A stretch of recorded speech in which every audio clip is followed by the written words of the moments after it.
As always, I'm here with Stuart. Stuart, how are you? Yes, very good. Very excited. Excellent. We're excited to bring you a Copa America special. I say special. We're just going to have a little chat about it and just see what came about from the draw during the week. Copa America, as we know, it's the 100th anniversary this year. Yeah. Copa Centenario. It's been held in America, which is an interesting choice. And considering there was a Copa America last year, this is obviously a big thing for the South American Federation to bring a good event to the States. So, I mean, let's get started. Let's have a look first at the groups. So I've got the that we're drawn now. Got the groups here. So Group A, USA, Colombia, Costa Rica, and Paraguay. Some of you guys obviously will remember the 1994 World Cup where USA played Colombia. A game that's probably gone down as one of the, what would you say, infamous games as a result of what happened after. Which one? Sorry. After the own goal, the Colombia-USA game in 1994. Oh yeah, that was a significant game in the history of Colombian football, anyway. Yeah. Obviously the tragic subsequent death of Andrés Escobar in Medellin after that game. So that should be an interesting game once they come around to playing it. So we'll be playing in Santa Clara.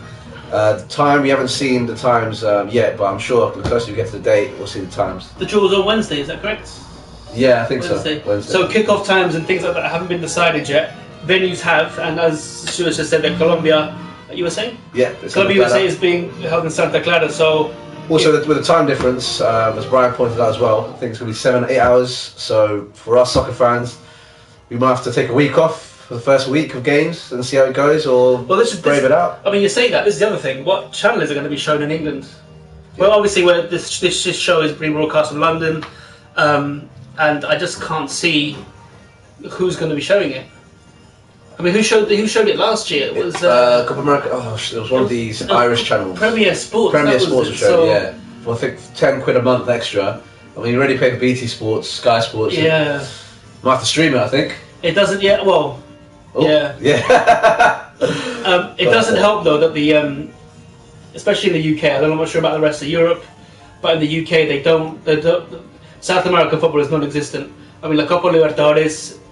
You see it on BT Sports sometimes show the highlights. They might show a game or two. I don't think they have for this year though. This season, last season they did have a couple of matches on there, and I know Premier Sports are the official UK TV rights holders for the Libertadores. But again, it's an extra £10 here, an extra £10 there. It's like it's it all adds up. Yeah, and then Premier Sports isn't. No offense, it isn't the greatest broadcaster. I've seen a couple of matches from their channel, and it's. You know, it's okay. The commentators are so. There's not even a co-commentator. There's no show. A show, for example, in the studio talking about analysis and things like that. So it's really down to the bare bones. And seeing as it's such a international event, you'd want there to be some sort of spectacle to it, because these are some of the best teams in the world. Like Brazil, Argentina will be taking place. So you'd like to see some sort of show. Put on for the fans. I mean, would you say it's the hardest tournament to win in terms of the Euros or the Asian Cups or the African Cups? Because the qualifying, in my opinion, that league is the best league. Well, for the qualifiers, in the world, yeah. I mean, the World Cup qualifying, that league, you can't get a better league. You've got Argentina, Brazil, Colombia coming up, Chile looking a fantastic team. Ecuador always had a strong team there. Uruguay as well. I mean. Yeah, I mean, well, obviously the qualifying rounds is well documented here in Europe. You get England, France, Italy, the big guns. They usually waltz through their groups unscathed. I don't think that would be the case if they're playing some sort of league format like they do in Copa America in South America. But yeah, I'd say it's probably the hardest. Yeah, probably the hardest. It's hard, yeah, and so my point is, it's such a good tournament. So many good teams in there. It's crazy that a broadcaster doesn't want to take it up. I mean, I thought it was fantastic. We're going back about 10-15 years now that Channel 5 used to show Argentinian league. They used to show Brazilian league. Yeah, I do. Yeah, and it just disappeared. But again, it's people say at the time Channel 5 let it go because they said the ratings weren't great. People weren't watching it, which for obvious reasons. You know, games are at midnight, 1 in the morning. Very difficult to get a large fan base. Yeah. But if they presented it properly, maybe a highlights package, a match of the day type thing in the daytime, maybe on a Sunday morning or something like that would suit people who can't, stay up at 1, 2 in the morning. It's like what Channel 4 did with the Serie A back in the 90s with Colazzo, the programme. Something like that on a Saturday morning or Sunday morning would be good. Yeah, exactly. Like I look at a highlights package, and I know ESPN do show Libertadores ones, but again, it's only half an hour for a tournament as big as that. You'll never see a Champions League highlights package only lasting half an hour. So again, it's to do the promotion and how people advertise the tournaments. But I mean, I'm really looking forward to this Centenario. Colombia, USA, Colombia, Costa Rica, a personal favourite of mine. I think that's going to be quite a tricky game for Colombia. What about against Paraguay? We generally don't do. We generally actually do pretty well against Paraguay, but I mean, Colombia at the moment isn't as strong as it was in the World Cup in 2014. So yeah, I mean, it's pretty much an even group, I think. But moving on from Group A, Group B has Brazil, Ecuador, Haiti, whatever you want to pronounce it. Haiti, and Peru. Group C has got Mexico, Uruguay, Jamaica, and Venezuela. And lastly, Group D, Argentina, Chile, Panama, and Bolivia. Just to pick out a few, like the biggest games on the groups. So obviously, Colombia, USA is everyone's favourite at the moment. Group B will have to be Brazil, Ecuador. Group C, I'm going with Mexico, Uruguay, and Group D, I'd say Argentina, Chile. That'll be a rerun of the final last year's Copa America. Now, another thing that I think we need to bring up as well. It's kind of unfortunate, but you can see why Brazil are doing this. Obviously, the Olympics is being held in Rio this year, and because of the clash between the football events in Rio and what's happening in the Copa America, they're pretty much side by side in terms of the dates of when they're playing. It's very likely that Neymar, as an example, won't be making the Copa America. Obviously, he's the face of Brazilian football, probably the face of Brazilian sport right now, with what his success is, the success he has in Barcelona and Europe. Obviously, worldwide as a well-recognised player, but it's very likely. They haven't officially announced it, but it's very likely that Neymar will be going and playing in the Olympics rather than the Copa America. And if you look at the teams around, you can even think about maybe like Chicharito, Javier Hernandez from Mexico is most likely going to be playing in that Olympics. Same as Suarez maybe for Uruguay. Yeah, have they qualified? I'm not too sure actually. Yeah, I'm not too sure actually. But what do you think about that? Well, I was going to say that I think Brazil is right for taking the Olympics more seriously than the Copa America, based on the fact that it's being held in Brazil. So they want to basically have a massive go at winning this Olympics, the football element of it. So yeah, it might be. In my opinion, I think they're probably right in maybe selecting the Olympics as a priority. But it's sort of this might sort of create a sort of scenario like in the 2001 Copa America where it was held in Colombia. And a lot of the big players for the teams like Argentina, sorry, they didn't participate, but Brazil, they brought their B team to the Copa America in that year. What year was that? Sorry, 2001. That's when Colombia won it. Oh yeah. Yes. And so the same sort of thing might happen with teams like Argentina and Brazil, where they might not bring their stars to the show. Don't know. What's your thoughts on it? I mean, you can understand why they're doing it. Neymar commercially is a big revenue puller for Brazil. Obviously, it's going to be the matches where he is playing are going to sell out to compare to if he wasn't playing. And considering that a Neymar in Brazil is more profitable for Brazil than a Neymar playing in the Copa America in the United States, it's obvious why they want to do that. It's a pity because obviously Copa America is such a prestigious event. It's the 100th anniversary. They're putting out an event for this year just because it is the 100th anniversary. But yeah, you can understand why, financially and commercially they want to do that. I just hope that the organisers do the right, advertising for this event, because usually Copa America is not really well publicised as it should be in the previous years. But I think this year, because it's been held in America, there might be more of an emphasis on advertising the event properly. So let's hope that does happen, because it'll be great to see these countries battling it out for the title. Looking at the groups then, I presume it's the top two that go through. And also the best third. So I think the two best third teams go through. Oh wow. So it'll be hard for some of the big guns not to go through. So just a quick prediction. I mean, from Group A, personally I think Colombia and Costa Rica. USA? Nah. Really? I don't think they're going to finish in the top. That's a big call right there. Yeah, well, there you go. Soccer Sanchez. Controversial Soccer Sanchez. So personally, Colombia, Costa Rica. Then we've got Group B. I'd have to go with Brazil and Ecuador. Yeah. Group C, Mexico, Uruguay looks the likely bet. Group D, Argentina, Chile. Just out of curiosity, in that game, Argentina, Chile, who do you think is going to come out the winner? I'd go with Argentina. Obviously with their firepower, and also Sampaoli isn't Chile manager anymore. He left, so that might be a hindrance. That's true. That's another thing.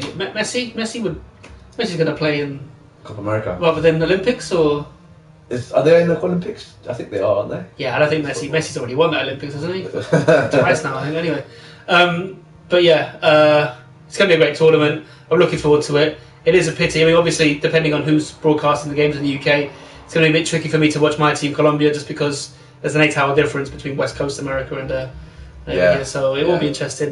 Let's hope the games, the crucial games, like the quarterfinal, semi-final, and the final, are played in the East Coast.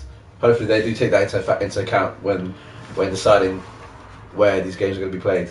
Well, I mean, just looking at the stadiums that are on offer, I mean, yeah, the New York Stadium, the MetLife Stadium in New Jersey, in East Rutherford, holds 83,000 near enough people. I'm guessing that's where the 71 semi-final and the final at least is going to be played at. So yeah, all remains to be seen what will happen. Yeah. Moving on from that then, we've got a quick summary of what's happened in the Copa Libertadores. Obviously, it's the South American equivalent of the Champions League. And over the last 2 weeks, the the first round of group matches were being played. Current champions River Plate came out 4-0 winners away. Tubillanos FC, Venezuelan team, did very, very well. 2 goals from Alonso and also goals from Lucho Gonzalez. Pisculici. Yeah, great long range shot artist.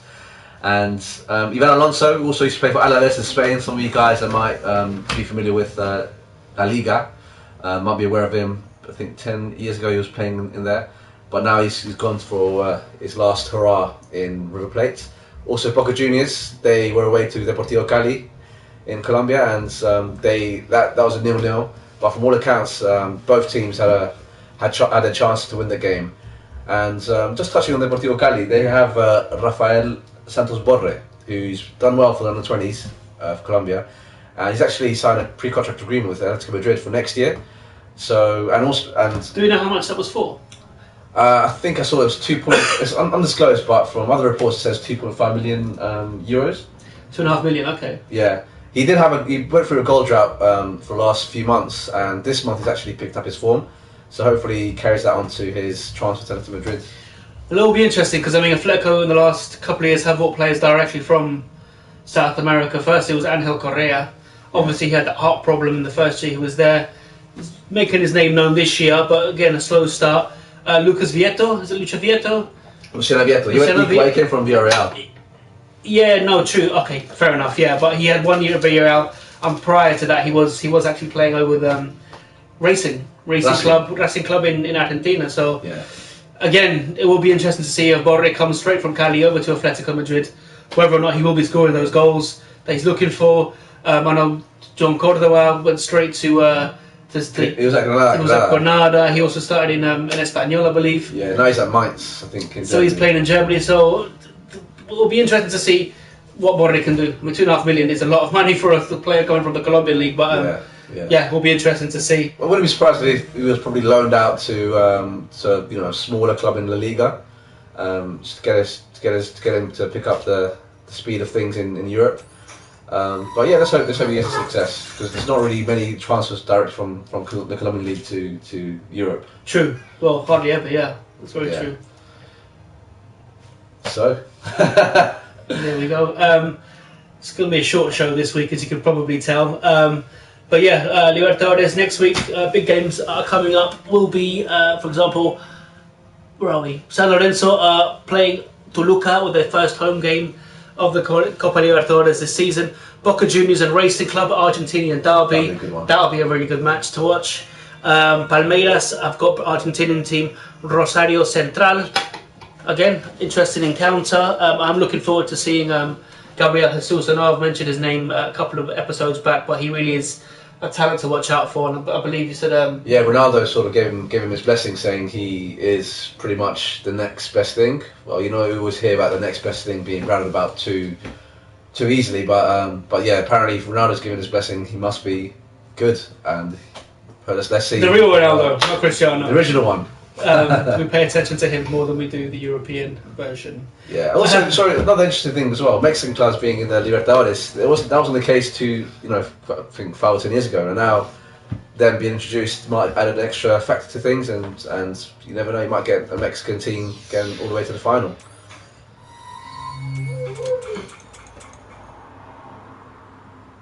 True. Anyway, oh yeah, and one final game I wanted to introduce, well, just to remind you of next week is where are we? Corinthians are playing Santa Fe, which tough game for Santa Fe. They've been the best Colombian team last 2 or 3 years. To be fair, they've had good Copa Libertadores runs over the last couple of years, so it will be interesting to see what they can do away to Corinthians. Now, closer to home, there's a big game on tomorrow. Big game. It's go on. Who is it?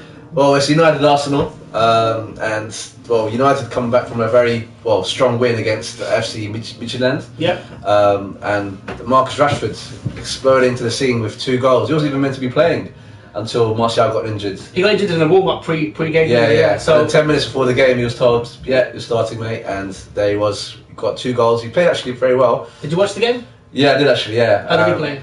First half he was running about too much, not running in the right places. But I think second half, Van Gaal might have had a word with him, and then he was playing. He was running, making the runs that really mattered, and he took his goals very well, especially the second one where I think it was, I can't remember who it was actually crossed it into pulled it back into the box, and Rashford took it Mata, very well. was it? Yeah, that's it, Mata.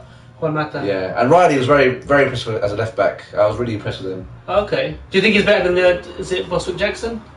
I've not seen too much of him, but what I can say about the game against Midtjylland is he was very composed, made some good runs into the position half, and yeah, I was impressed with him. It was a better performance than the first leg anyway. The first leg was big time. Yeah, it was really bad. And alarm bells were ringing after the same player scored against the United. I think it does say a lot as well, that the fact that when Van Gaal does bring in the youngsters, they seem to be doing really well whenever he brings them in. We've got a message there from Austria. Hello, Andres. Good to have you tuned in. Thank you very much for your comment. What do you think about Man United's performance of the week? Did you watch it? Did you enjoy it? And is it an improvement to last week? I think it's safe to say it is. And Depay as well had a fantastic game. Yeah, the right back. There was an article saying that the right back apparently was close to tears after that game. Well, I can imagine. That nutmeg that's gone viral. It was a good performance by Depay. Well-rounded performance, and maybe this might be the game where he actually starts to show where that his potential. Hopefully he takes it on another notch and can play very well against Arsenal. I was expecting bigger things from him. I've mentioned this before on the show, but I think he's starting to find his feet, and yeah, I mean he's a class act, really good player. Did his thing in the Dutch league. Okay, it's the Dutch league. It's a very big difference in quality. Compared to the Premier League, but he's a very good player, and I think given time he will be one of the stars of the Premier League in the next 2 or 3 years. Okay. Now the reason I didn't see the Man United game is I was watching the Spurs game, as you can predict. Fantastic result, 3-0, night and day compared to the result we had last year against them. When you think the likes of Paulinho, Chiriquez, Soldado was playing in that game last week, I thought it was quite significant that the word used a lot to describe the performance was maturity. Considering we have the youngest team in the Premier League, for them to use a word like maturity speaks volumes about Pochettino this season. Exactly, and it says a lot about Pochettino and the kind of mindset he's put into the squad. But yeah, great performance. Can't complain about the scoreline. And now the next game is against Dortmund. Yes, 5-1. Thank you, Andreas. Yeah, 5-1 was a great result. You should have watched it because it was good. Apparently. But yeah, so yeah, I thought very good game, and like I said, next game is against Dortmund. That's probably the hardest game. That's the biggest game in that round. Well, you say that Man United play Liverpool. Ooh, yeah, but I think Tottenham Borussia Dortmund will be a bigger game. Given the worldwide notoriety of Manchester United, how big they are. I mean, Andreas here is a perfect example of the comment. He's from Austria and he's, glory Man United. They have such a huge fan base, as well as Liverpool, that I think the viewing figure for this particular match is going to be huge. Yeah. Like, really, realistically, in my opinion, that is the biggest game of the round. Okay. And that is the biggest game in Europe in quite a while, to be honest with you. I think Real Madrid, Barcelona played semi-finals Champions League. Was it last year, year before? Can't remember. I believe it was that. They're both very big games, and you might be right. United Liverpool will be a big game. Over 2 legs, who's going to win it? I'm going with United because United they have a good record against Liverpool. I think Man United could do that. Yeah. Whether that can translate into Europe, who knows? But Van Gaal's record against them has been pretty good. Has he lost? I don't know. I know he won the last game, but I know that they've done very well against Liverpool in the past. Yeah, despite how iffy Man United have been this season, I think as well they should be able to do Liverpool. I think they'd be more iffy, if I have to be honest with you. And the Spurs Borussia Dortmund game, I don't want to call that. Hoping we'll win, but you never know what's going to happen in that one. Well, you need to keep Aubameyang quiet for that one. Yeah, true. Yeah. And talking about the other team, then to Arsenal tomorrow. Had Barcelona during the week, outplayed, outclassed. I think Barcelona had something like 65% possession of the ball. Arsenal had a couple of chances which they could have taken, but they didn't. It's pretty much the same thing from Arsenal this round of the Champions League, don't you think? Yeah, I mean, not many people gave them hope before the game against Barcelona, but the first half they played very well. They were very compact and played to their strengths. But in the second half, the MSN trio at the front, they tore them to shreds, and it couldn't be more, to be honest. Had Oxlade-Chamberlain had he scored that goal in the first half, it might have been a different story, but wasn't to be. And I think Arsenal probably realised that the tie's over, and the focus is now on the league. So, well, I think United game tomorrow is going to be... Given the fact that Man United did have the easier game but won, and Arsenal had the harder game but lost, for tomorrow's game, what's your prediction? I'm going with the United win. Scoreline? That's a tough one. I'd say 2-1.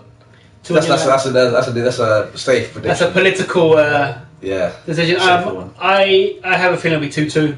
Really? That's even more political. But I just think Man United aren't playing that bad enough to lose that match. But Arsenal, despite the loss of the week, essentially do have a stronger team from this season. So I think the way it balances itself out, I think 2-2. I think it's going to be a tight game and may well affect pretty badly the title race. Yeah. Because Arsenal, I mean, there's no team in the top 4 can afford to drop any points. United need a win to get that top 4 place, and Arsenal need a win to keep up with the rest. So it'll be interesting to see. I'm still going with the Man City winning the league at the end of the season. Hasn't changed. Well, nothing's really happened to change my opinion. They had a very good result against Kiev. So can they maintain their push in all fronts? We shall see. But I still think Man City have the firepower needed to win the league. Just give you an update on some results. So Southampton are beating Chelsea 1-0. Stoke winning 1-0. And Leicester-Norwich. Leicester need to win this one, I think, to overcome that result against Arsenal. They're drawing 0-0 to Norwich City, and they're at home. And Watford-Bournemouth, a battle of the newly promoted teams, 0-0 at the moment. There's not many goals today. No. Just touching on that, Leicester City 0, Norwich 0 at the moment. As we just said, each team has to keep up. Question from Andreas there. Do we think Leicester win the league? He hopes they will. Yes. I think many neutral fans do hope that they will win the league. It's fantastic to see a team that doesn't need to spend millions and millions on wages and players to get success. It looks like they have a strong team. Ranieri, they call him the Tinker Man for a reason. He knows what he's doing. He didn't make too many changes to that Leicester team that Nigel Pearson left last season. There's no reason why they can't win the league. I mean, I don't want to say no, they can't, because they're there. Yeah, so, I hope they win. Yeah. It's always they're the team that have to spend the least amount of money in that top 4 by a mile, and for them to be willing to be up there, and if they do win the title, that'll be a massive slap on the faces of these money grabbing teams. Yeah. But like we said last week, Paris Saint-Germain are like 30 points ahead. Yeah. Man City are always raking in with the money buying all these players. luckily, but thankfully they're kind of being punished now, because you look at the likes of Otamendi, Mangala. There's a lot of money being spent, but not a lot of. The defence hasn't been great. Yeah, exactly. So due to the investment, they're still lacking at the back. Personally speaking, if Leicester City can keep Vardy, Mahrez, Kante, and Morgan fit, and Schmeichel, that's the spine of the team. If they can stay fit for the rest of the season, I think they can win the league. I think they will win the league, to be honest with you. They've been that consistent. Okay. Well, okay. Big call. Anyway, so thank you, Andreas, for watching. Yes. And for everyone else who's been watching the recorded version of this stream, please subscribe to the channel. We are new. We are trying to build up our fan base. Any comments, any suggestions, leave in the comments below. And yeah, just subscribe to us, and we'll see you next week. And we're going to try and do more regular vlogs maybe during the week. During the Thursday after the Champions League tournaments and things like that. But anyway, subscribe to the show, leave a comment, and let us know what you think. Have a good weekend. Adios. It's been emotional. See you later. Take care.